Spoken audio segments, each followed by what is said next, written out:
The Philippines is typhoon-prone country. It seems like there is one typhoon every year. Here are the top 11 strongest typhoons in the Philippines. Typhoon Ondoy. When Ondoy hit the Philippines, it was called a once-in-a-lifetime typhoon. Ondoy's rainfall lasted a full month and affected nearly 1 million families or close to 5 million people in 2018 barangays in 172 municipalities and 16 cities in 12 regions, with data showing 464 dead, 529 injured, and 37 missing as a result of the bad weather. Damages amounted to 23 billion pesos, accounting for destroyed crops and infrastructure such as schools, hospitals, and daycare centers around the Philippines. The damage cost was approximately 27.3 billion pesos. Typhoon Pepeng. The wind speed came to around 250 kilometers per hour. 465 people died from this typhoon. But just a few days after the tragedy caused by Typhoon Ondoy, Pepeng, another typhoon, wreaked havoc across the nation.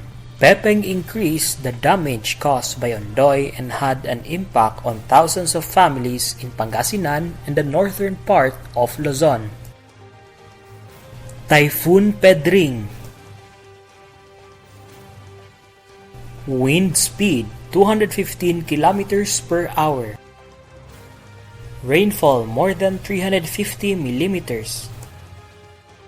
Death toll 98. Damages 15.6 billion pesos. The most severely affected province was Luzon, with visible destruction also occurring in Metro Manila, Albay, Ilocos Norte, Isabela, Pangasinan, Catanduanes, Batangas, Cavite, and Pampanga. Typhoon Pablo. Wind speed 280 kilometers per hour. Rainfall 240 millimeters. Typhoon Pablo caused landslides and power outages when it hit the central and southern regions of Mindanao. Damage 43.2 billion pesos. Typhoon Pablo was once considered the strongest tropical cyclone to ever hit Mindanao. More than 200,000 homes were damaged. There were over 1,900 fatalities and about 6 million people were affected. Typhoon Yolanda. Wind speed 315 kilometers per hour. Rainfall 281.9 millimeters.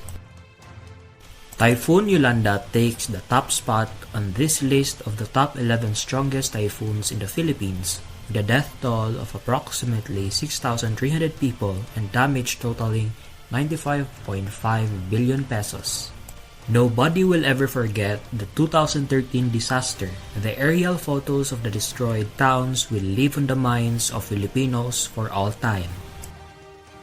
Many areas were devastated by storm surges, especially Tacloban City. Buildings were destroyed, trees were uprooted, and cars were carried off by waves that reached a height of 19 feet.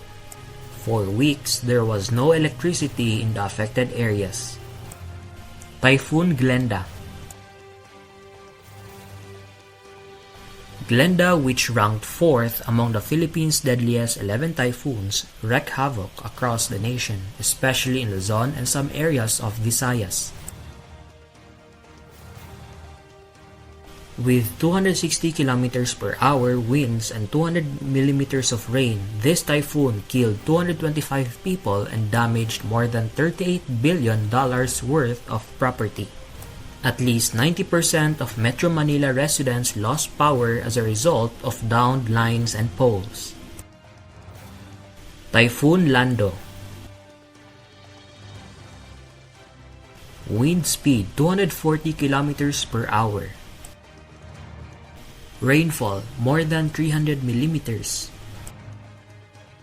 Damage 14.4 billion pesos. The storm uprooted more than 100,000 people, killed 62 people, and severely damaged coastal areas. Power outages were reported in at least 9 provinces. Typhoon Ompong. Wind speed 285 kilometers per hour. Rainfall 300 millimeters. Death toll 134.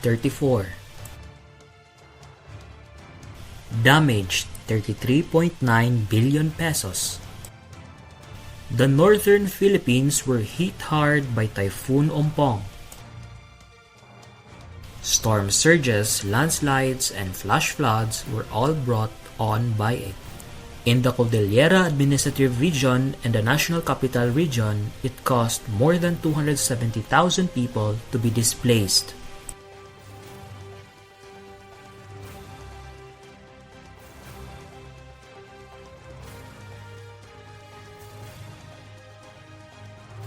Typhoon Ulises. Wind speed 215 kilometers per hour. Rainfall between 228.6 millimeters and 304.8 millimeters. Death toll 102. Damage 20.2 billion pesos. In the midst of a deadly global pandemic, a deadly storm, Typhoon Ulises proved that it did indeed happen in 2020. Ulises also brought heavy rains, which even led to the worst flooding in Metro Manila since Typhoon Ondoy in 2009, in addition to strong wind gusts. Dams in Luzon also reached their breaking points as a result of Typhoon Ulises.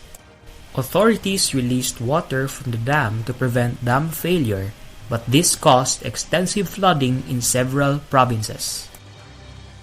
Typhoon Rolly. Rainfall between 230 millimeters and 300 millimeters. Death toll 32. Damage 20 billion pesos. Rolly, another typhoon that surfaced in 2020 during the pandemic, originated as a tropical depression in Guam's southern region. But as it approached the Philippines, it strengthened into a super typhoon. It brought 315 kilometers per hour sustained winds, ranking among the top 10 typhoons to hit the Philippines. Power outages and flash floods had a major impact on Bicol. Typhoon Odette. Wind speed 280 kilometers per hour. Rainfall 272.1 millimeters. Death toll 409. Damage 51.8 billion pesos. Typhoon Odette devastated the Philippines in December 2021, especially the provinces of Visayas and Mindanao. More than 9 million people were severely impacted by the typhoon. Bohol and Surigao City were two of the worst affected regions. Ruined Cloud9 boardwalk and downed coconut trees in Siargao are visible in a chilling photo of the storm's aftermath.